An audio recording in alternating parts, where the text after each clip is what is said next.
네, 오늘은 이제 초대교회 시대에 대해서 여러분들과 함께 말씀을 나누도록 하겠습니다. 보통 역사적으로 봤을 때 반란 세력이라든지 사이비 종교들, 이것들은 주동자가 죽거나 주동자가 사라지고 나면 같이 사라지게 됩니다. 그래서 유대교 지도자들과 로마 총독은 어떻게든지 이 예수 운동, 자기네들이 말하는 하나님 나라 운동, 이것이 더 이상 들불처럼 강력하게 번지지 못하게 하려면 빨리 예수를 죽여야 하는 그러한 급박한 긴박감에 빠졌죠. 그래서 그냥 급히 제대로 재판 절차를 지키지도 않고 급히 예수님을 죽였습니다. 사실 그들의 생각이 처음에는 맞은 것 같았어요. 왜냐하면 그렇게 강력하게 나가니까 예수를 따르던 사람들, 막 호산나 이러던 사람들도 예수가 체포되고 뭐 아주 무능력해지니까 예수를 십자가에 못 박아라, 우리가 속았다, 이렇게. 아닌 게 아니라 사람들의 마음이, 여론이라는 게 그래요. 이랬다 저랬다 하잖아요. 이렇게 또 금방 또 뒤집어졌어요. 거기다가 제자들 다 도망쳤죠. 예수님이 십자가에 못 박히실 때 나는 예수의 사람이요라고 손 들고 나온 사람 하나도 없었어요. 나는 그 나라 사람이요 하나도 없었어요. 그 오직 한쪽 편에 매달린 강도만이 나도 당신의 나라에 좀 초대해 주시오. 끝에 그 소리 한마디 했고 아무도 없었어요. 그렇죠? 그러니까 이 종교 지도자들이나 로마의 세력들은 자기네들이 역시 빨리 예수를 죽인 걸 잘했다, 이제 하나님 나라 운동의 불씨는 이제 꺼졌다, 이렇게 생각했겠죠. 그리고 실제로 더 이상 이 불꽃, 이 남은 불씨가 번지지 못하도록 예수님이 누이셨던 무덤에 큰 돌문으로 막고 그 다음에 거기다 총독의 인봉을 거기까지 한 거예요. 누구도 타치할 수 없도록, 거기다 군병들까지. 그렇죠? 그렇게 함으로써 이제 모두 다 잠잠해진 거예요. 이제 사라졌어. 아주 침묵처럼 절망으로 사라졌죠. 그런데 3일 후에 이거 진짜 놀라운 일이 생긴 거예요. 예수님이 무덤에서 부활하신 것입니다. 그 성경에 기록된 것에 의하면 큰 돌문은 마치 누군가가 원반 던지게 하듯이 던져졌고, 엄청난 파워에 의해서 날아갔다는 거예요. 그 큰 돌문이 보통 한 2톤 정도 되는데, 그러고 예수님의 시신을 쌌던 세마포는 잘 개켜 있고, 부활하신 예수님이 실제로 막달라 마리아에게 처음 보이셨고, 또 그 후에 바로 제자들이 모인 곳에 예수님이 나타나셨습니다. 그래서 예수님의 부활 소식이 금방 예루살렘에 전파되기 시작했고, 종교 지도자들은 이 소식을 듣고 어쩔 줄 모르게 당황한 거예요. 왜냐하면 사실 이런 장난질을 칠 수도 있을 가능성까지도 그 사람들은 알고 대비를 했었거든요. 왜, 어떻게 대비를 합니까? 시신을 지키도록 대비를 한 거거든요. 그러면 시신이 없어졌다는 게 말이 안 되잖아요. 그리고 예수님이 다시 나타났다는 게요. 그러니까 어떻게, 너무 증거가 명확하니까 이걸 잠재울 수 있는 방법이 없는 거. 가짜다, 뭐 거짓말이다라고 될 일이 아닌 거예요. 가짜라고 하려면 시신이 있어야 되잖아요. 근데 없잖아요. 빈 무덤이잖아요. 자, 이렇게 이제 예수님의 부활을 직접 목격하고 부활하신 예수님을 만난 제자들은 엄청난 변화가 일어나게 됩니다. 그렇지 않겠습니까? 죽어서 끝났다고 생각했던 예수님이 진짜 말씀하신 대로 3일 만에 다시 살아나서 죽음을 정복하신 생명의 주요라는 것이 증명됐잖아요. 그러니까 제자들은 이제 겁이 없어진 거예요. 두려움이 없어진 거예요. 무서울 게 없어요. 이 십자가의 사건과 부활의 사건, 제자들은 상상하지도 못했던 사건들이 주님의 말씀하신 대로 이루어지면서 제자들은 다시 한번 자기들이 주님을 따르던 것이 얼마나 올바른 선택이었나에 대한 확신을 가지고 하나님 나라를 세우는 일에 다시 열심을 내기 시작했다. 그렇죠? 그게 이제 부활로 인하여 일어난 일입니다. 예수님은 부활하신 후 40일 동안 지상에 계시면서 외부적인 어떤 병자를 치료하거나 무슨 다른 기적들을 행하는 그런 일을 하지 않으시고 오직 제자들에게 하나님의 말씀을, 하나님의 나라를 가르치시는 일에만 40일 동안 집중하셨습니다. 그리고 제자들이 보는 앞에서 하늘로 승천하셨고요. 승천하시면서 약속하셨죠. 너희가 본 대로 내가 다시 오리라. 재림을 약속하셨습니다. 이로써 이제 기독교의 복음, 예수님의 그 삶의 신학적인 모든 틀이 잡혀지게 된 것이죠. 성육신, 어떻게 하나님이 인간이 되셨나? 왜 인간이 되셔야 했나? 참 인간은 어떤 건가? 참 재물은 어떤 건가? 왕으로서 제사장으로서 예수님은 어떻게 사셨나? 공생애로 그것을 보여주시고, 그 다음에 십자가로서 이 모든 것들을 가능하게 하는 구원의 길을 예수님이 여시고, 그 다음에 부활하시고, 그 다음에 재림하심으로써 이제 완전히 복음의 틀이, 핵심이 이제 잡히게 되었습니다. 예수님은 승천하시기 전에 제자들에게 마지막으로 지상 명령을 주셨습니다. 같이 읽어볼까요? 그러므로 너희는 가서 모든 민족을 제자로 삼아 아버지와 아들과 성령의 이름으로 세례를 베풀고 내가 너에게 분부한 모든 것을 가르쳐 지키게 하라. 볼지어다 내가 세상 끝날까지 너희와 항상 함께 있으리라. 예. 여기서 우리가 이 말씀은 워낙 잘 알고 들은 말씀인데, 여러분 이 말씀에서 모든 민족을 이라는 단어에다 굉장히 방점을 둬야 돼요. 모든 민족을. 이거는 어마어마한 말씀인 거예요. 그동안에는 어떤 민족이었습니까? 유대 민족, only 이스라엘이었어요. 근데 그 개념을 넘어서는 거예요. 그 정치적인, 지리적인 그러한 국가, 민족, 인종의 개념을 넘어서는 모든 민족을이라는 것은 매우 중요한 말씀입니다.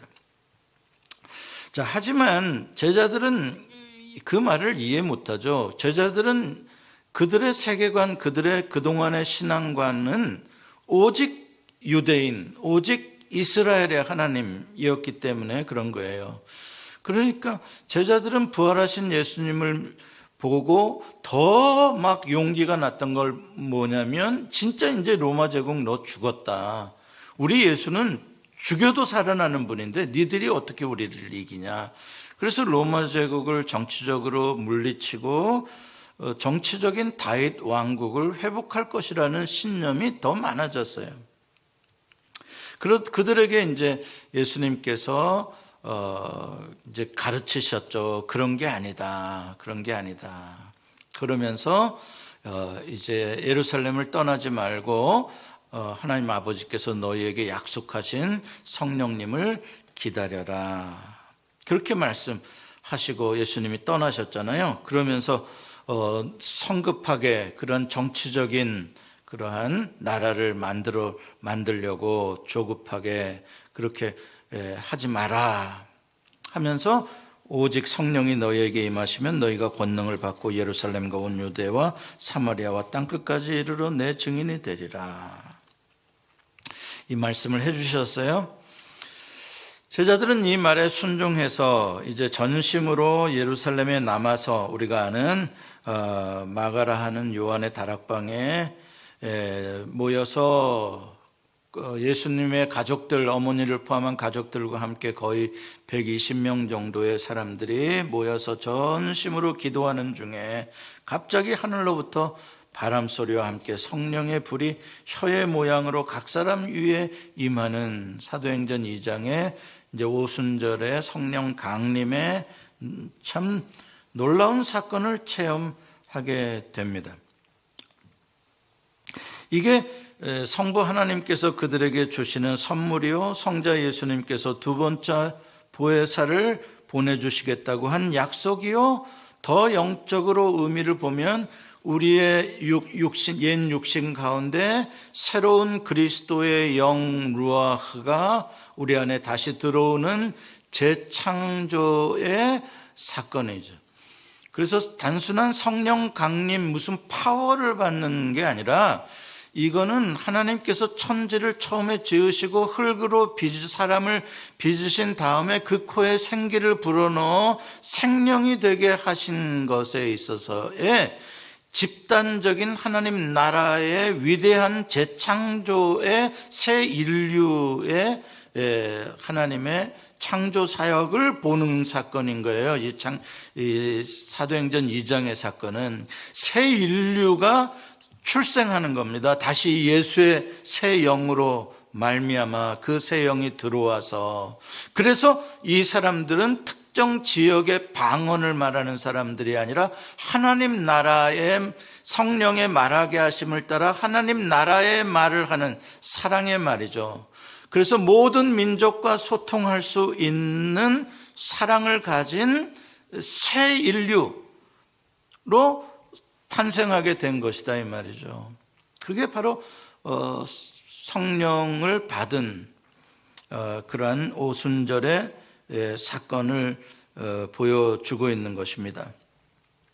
그렇게 이제 성령님과 제자들이 새로운 하나님 나라의 이제 완전히 new people, 완전히 새로운 사람이 돼서, 그렇죠?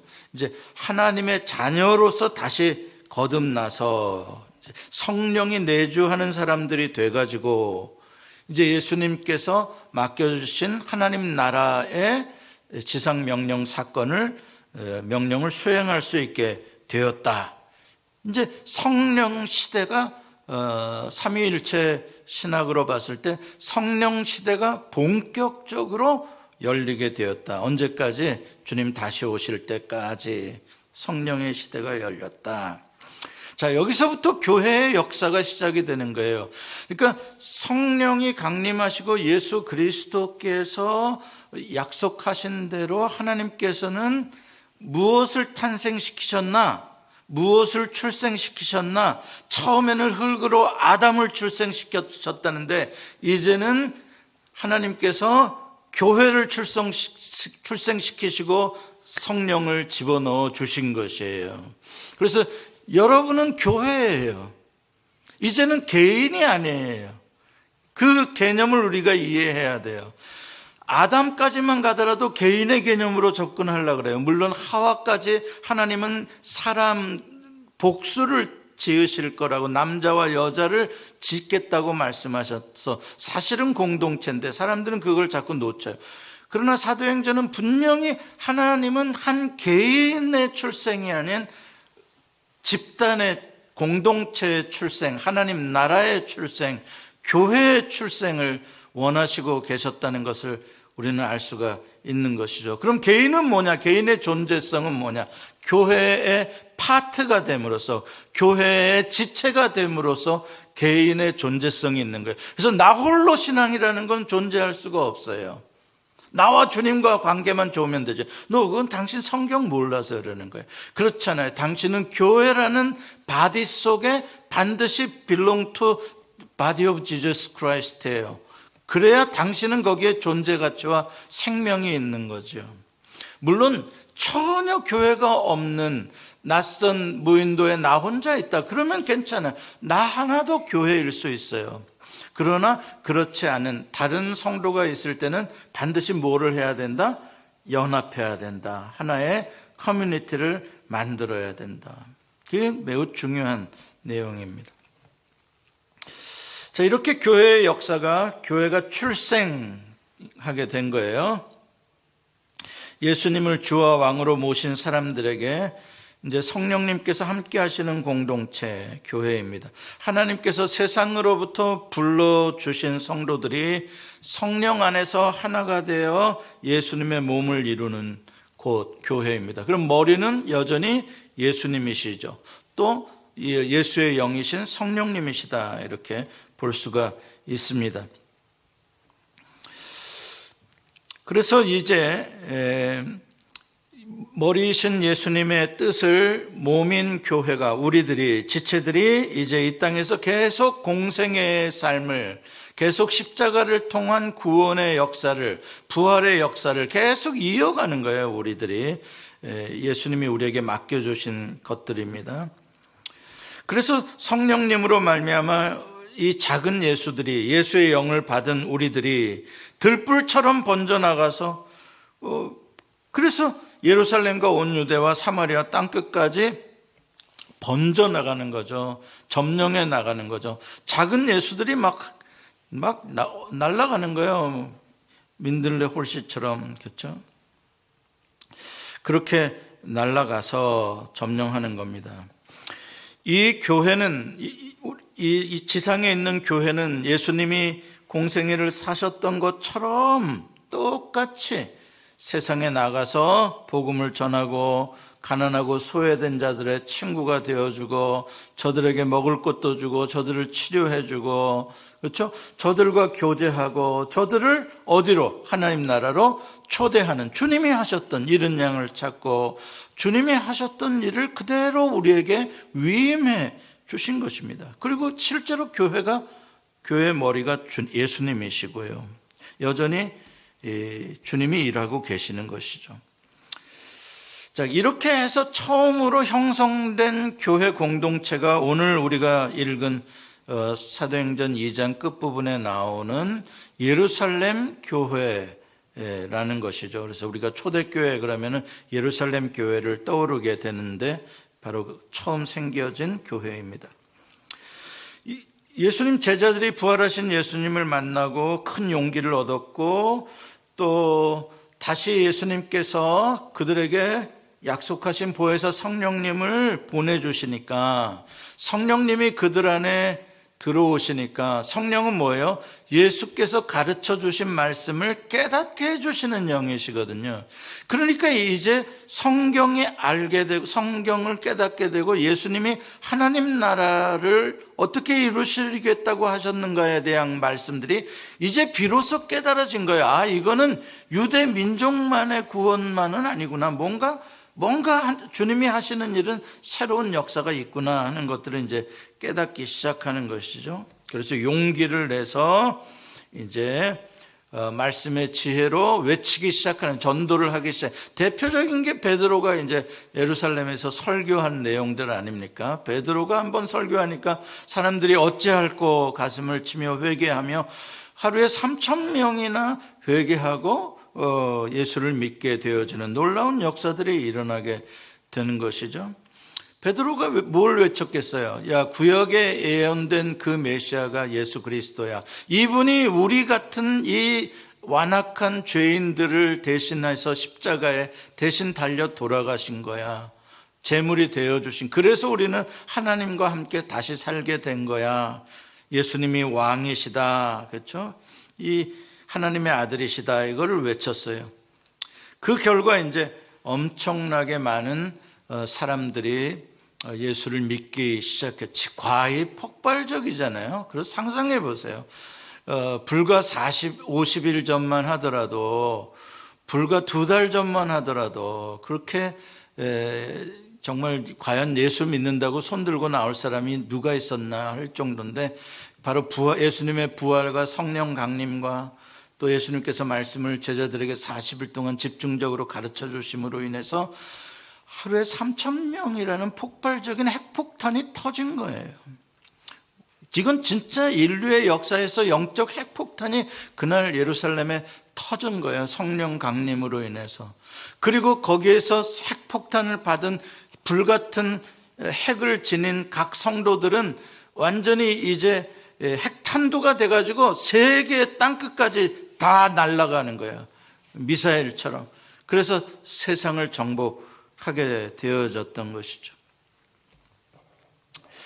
성령님께서 역사하시는 말씀 공동체는, 그 예루살렘 교회는 이제 이 세상에서는 경험할 수 없는 그런 뜨거운 생명력으로 뭔가 엄청난, 다 설명할 수 없는 기쁨과 소망과 사랑으로 넘치는 이상한 공동체가 된 거예요. 이런 건 경험해 본 적이 없는 공동체가 된 거예요.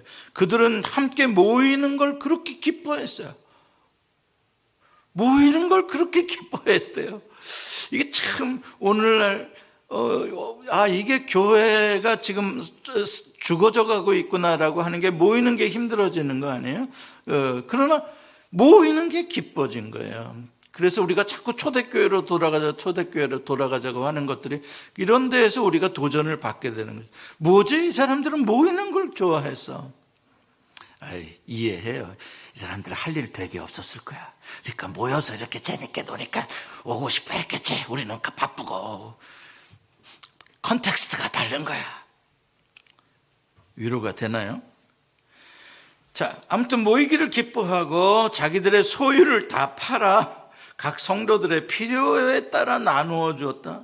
이건 있을 수 없는 일들입니다. 이건 있을 수 없는 일들이에요. 날마다 한 마음으로 성전에 모여서 예배하고, 성전에 모여서라는 건 공식적인 자리예요. 숨어서가 아니에요. 사람들 다 보이는데 모여서 예배하고,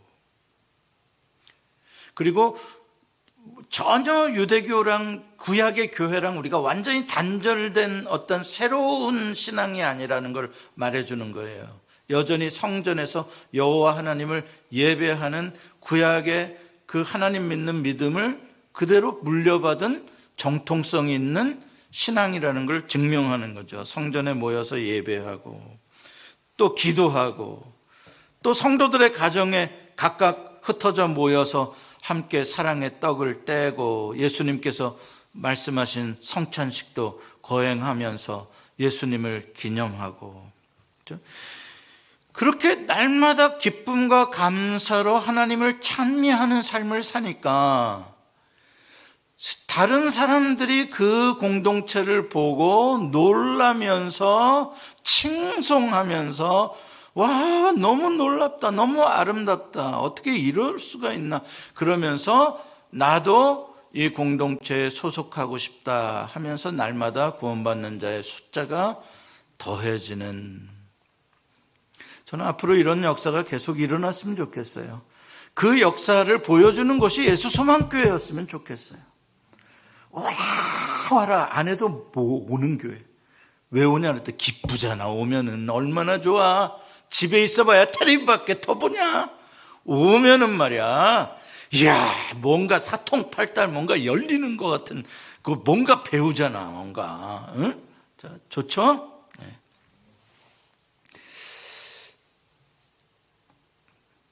정말 우리는 이 짧은 43절로 47절까지의 몇 절을 읽으면서도 막 하는 어떤 감동들이 있는데, 실제로 그 예루살렘 공동체는 얼마나 파워풀했을까. 정말 뉴스에 막 계속 일면을 장식하고 기자들이 와서 취재를 하고 어마어마한 사건이 벌어졌다. 이렇게. 그게 바로 성령의 역사죠.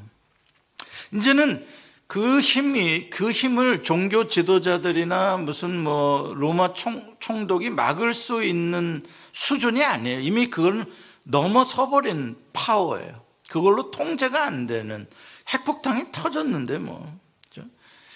그렇다고 그들이 포기할까요? 안 할까요? 여러분, 이 예수님이 다시 재림하실 때까지 이 지구상의 정치 세력과 종교 세력은 죽어도 끝까지 덤벼듭니다. 그거는 우리가 알고 있어야 돼요. 예수님이 재림하실 때까지 끝까지 교회를 핍박하고 예수를 핍박하는 두 세력은, 두 짐승은 종교 세력, 정치 세력이에요. 둘이 짝짝꿍해서 끝까지 교회를 핍박하고 깨뜨리려고 하고 하죠. 그랬지 않습니까? 초대교회 때도 때리고 감옥에 가두고 사울 같은 청년들을 앞장 세워서 막 혈기 왕성한 그런 사람들을 세워서 교회를 핍박. 그럴수록 교회는 더 뜨겁게 기도하는 거예요. 예를 들어서 베드로가 잡혔다, 막 매를 맞고 감옥에 들어갔다니까 교회가 막 철야기도 하면서 막 뜨겁게 기도하는 거예요. 그랬더니 막 천사가 가가지고 막 자는 베드로 깨워가며 막 이 첫 번째 파수도 통과하고 두 번째 파수도 통과하고 세 번째 파수도 통과하고 그냥 쑥쑥 하고 끌고 나오시잖아요, 하나님이. 있죠.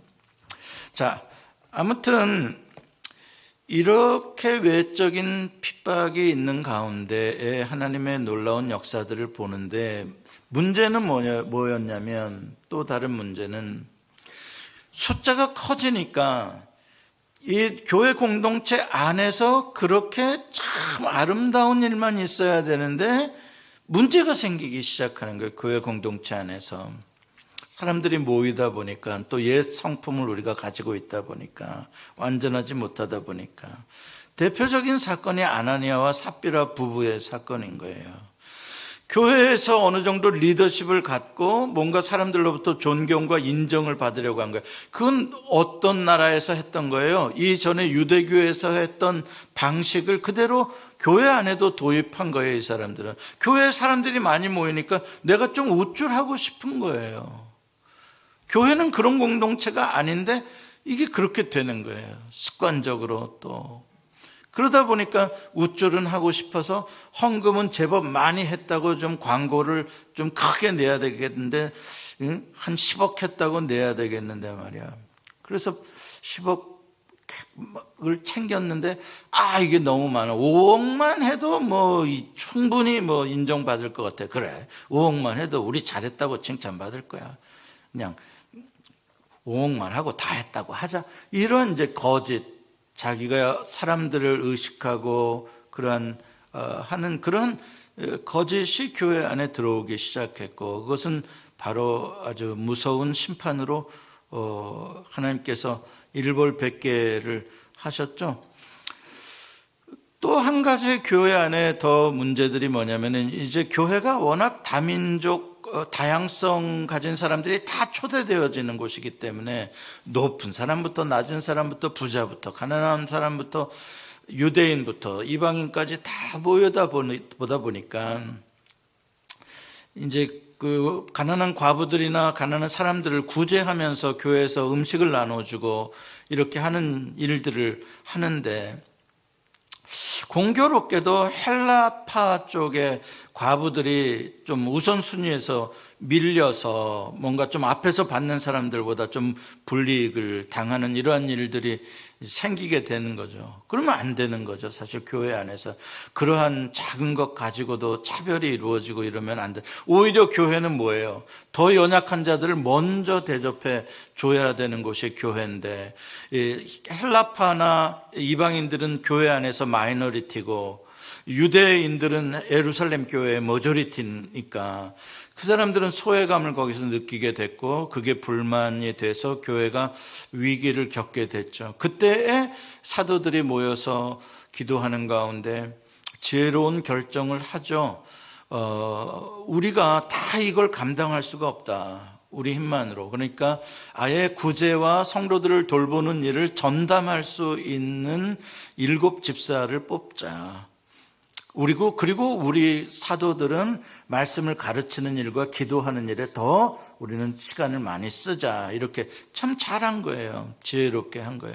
그래서 이제 이 돈을 관리하고 그러한 모든 일들을 하는 일들에 대해서는 이제 7 집사에게 맡기게 됐죠. 그때 뽑힌 7 집사들이 지혜롭게 잘했다는 게 뭐냐면은 마이너리티들 중에서 7명을 뽑은 거예요. 유대인들 중에서 뽑았으면 또 다시 문제가 커졌을지 모르는데 소외감을 느끼는 그룹에서 7명을 다 뽑은 거예요. 그쪽 출신들이 다 맡아서 해라 그러고 재정권을 그쪽에다 주는 거죠. 잘했죠. 그러다 보니까 이제 교회 문제가 잠잠해지기 시작했고, 오히려 사도들은 더 열심히 말씀을 가르치니까 교회가 더 왕성하게 부흥을 하게 되어졌습니다. 자, 그러나 이제 교회를 향한 핍박은 더 이제 커지게 됩니다. 특히 이제 헤롯 왕의 그러한 역할까지 이제 더해지면서 사내들인이 더 적극적으로 교회를 파괴하기 위한 그런 조직적인 이제 일을 하게 되죠. 그래서 사울과 같은 청년들에게 아예 그런 교회를 핍박할 수 있는 그런 체포권, 뭐 이런 뭐라 그럴까요? 권력을 휘두를 수 있는 그러한 권리를 부여해 가지고 교회를 핍박하기 시작했습니다. 그러니까 교회가 전방위적인 핍박을 받기 시작해요. 종교적인, 정치적인, 경제적인 모든 면에 있어서 이제 예루살렘 공동체는 포위를 당해서 핍박을 받게 되었죠. 그러니까 이제 어쩔 수 없이 위축이 될 수밖에 없어요. 그렇게 강하게 하면 북한처럼 막 그렇게 예수 믿는 잡아가고 죽이고 그러면 어떻게 드러낼 수가 있어요? 숨어서 몰래 할 수밖에 없는 그런 상황들이 됐고, 그 환난과 핍박의 바람 때문에 헬라 지역에서, 예루살렘이 아닌 다른 지역에서 살던 사람들은 이제 자기 지역으로 다 떠나가기 시작했어요. 예루살렘 교회에서 떠났죠. 그게 이제 민들레 홀씨처럼 작은 핵폭탄들이 이제 자기네 살던 지역 고향으로 막 다 흩어져 가게 되는 거예요. 그렇게 되면서 로마에 살던 사람은 또 로마로 가고, 에베소에 살던 사람은 에베소로 가고, 또 안디옥에 사는 사람 안디옥에 가고, 이렇게 다 자기네 지역으로 이제 흩어지게 된 겁니다. 그런데 참 교회 역사에 있어서 아이러니한 거는 이 환란의 폭풍으로 말미암아 예수님께서 말씀하신 온 유대와 사마리아와 땅끝까지 가게 되어지는 그게 프로펠러 역할을 해준 거예요. 그걸 밀어붙여는 역할을 뭐가 했다고요? 핍박이 오히려 그 역할을 해주게 된 거죠. 그렇죠? 하나님은 모든 걸 합력하여 선을 이룹니다. 하나님의 역사예요. 핍박까지도 하나님께서 사용하시잖아요. 사실 예루살렘 교회가 먼저 선교 활동, 예수님이 말씀하신 지상 명령 활동을 먼저 했어야 했어요. 그런데 예루살렘 안에만 너무나 집중적으로 오랫동안 머무르다 보니까 어떻게 보면은 이렇게 반강제적으로 복음을 전하게 된 것이죠. 자, 그래서 예루살렘을 떠난 성도들이 모여서 처음으로 교회를 개척한 곳이 어디냐면 이방 교회가 안디옥이라는 교회예요. 시리아 안디옥이라는 데는 지중해 바로 동편 해변에서 불과 10마일도 안 되는 곳에 있는 곳이고요. 터키 반도 남쪽 오른쪽 끝에, 그러니까 이쪽 팔레스타인과 터키 반도가 연결되어지는 그 지점에 있는 요충지죠. 그래서 그 안티오코스, 시리아의 왕이었던 안티오코스를 기념하기 위하여 세운 아주 큰 도시였습니다. 그 지역에서 중심 도시였죠. 거기에는 이제 구브로라는 섬이 있잖아요. 사이프러스 그 앞에 큰 섬인데, 거기에 사는 사람들이 이제 많이 이주해서 안디옥 신도시가 생긴 이후로 거기에 많이 살게 된 역사적인 배경이 있습니다. 자, 그래서 이제 안디옥 교회가 거기에 세워지면서 그게 이제 이방 교회의 중심 교회, 허브 교회가 된 거예요. 그게 왜냐하면 그런 지리적인 요충 때문에 더 그렇습니다. 안디옥 교회가 그렇게 자발적으로 성장하게 되니까 예루살렘 교회가, 야, 안디옥에 교회가 생겼대. 우리 같이 예수 믿는 사람들이 모여서 예루살렘에 있던 사람들이 글로 좀 많이 가서 전도했다구만. 그래서 교회가 됐대. 그러니까 이제 예루살렘 교회 지도자들이, 그래? 그들이 진짜 예수를 그렇게 믿는 사람들이야? 확인하기 위해 이제 유명한 바나바를 대표로 파송을 하게 되죠. 그래서 보니까 믿음의 내용이 같아요. 그러니까 진짜 교회 맞네, 교회 세워졌네. 그래서 이제 최초로 이방인 교회로 인정을 받게 되고, 또 바나바를 교회의 초대 이제 목사로 공식적으로 임명을 하게 되었습니다. 바나바는 인품이 훌륭하고, 여러분 아시는 대로 마음이 참 넉넉하고, 또 허매라는 별명을 가질 정도로 말을 조리 있게 아주 잘하는 아주 훌륭한 사람이에요. 자기 땅을, 재산을 다 팔아 초대교회 가난한 자들을 위하여 나누어 줬던 아주 훌륭한 위로자요, 격려자였습니다. 그 사람이 이제 초대 목사로 안디옥 교회에 오게 됐어요. 그러나 이제 그의 하나의 약간의 단점이라면 뭐냐면, 일단 사도들처럼 예수님과 함께 다니면서 예수님으로부터 직접 말씀을 배우지 못한, 그래서 말씀이 좀 부족한 부분이 있고, 구약 성경에 대한 그런 해박한 어떤 지식들을 예수 그리스도의 탄생과 공생애를 통하여 재해석해낼 수 있는 그만한 실력은 안 됐던 거죠. 그게 바나바의 좀 한계점이었죠. 그때에 바나바의 눈에 들어왔던 게 사울이라는 청년이에요. 그 바나바가 초대 담임 목사로 안디옥에 갔을 무렵 사울이라는 청년은 이미 회심했고, 또 아라비아에서 3년 보낸 다음에 다소의 자기 고향 동네에서 복음을 전하고 살고 있었을 때예요. 다소는 가깝거든요, 안디옥에서.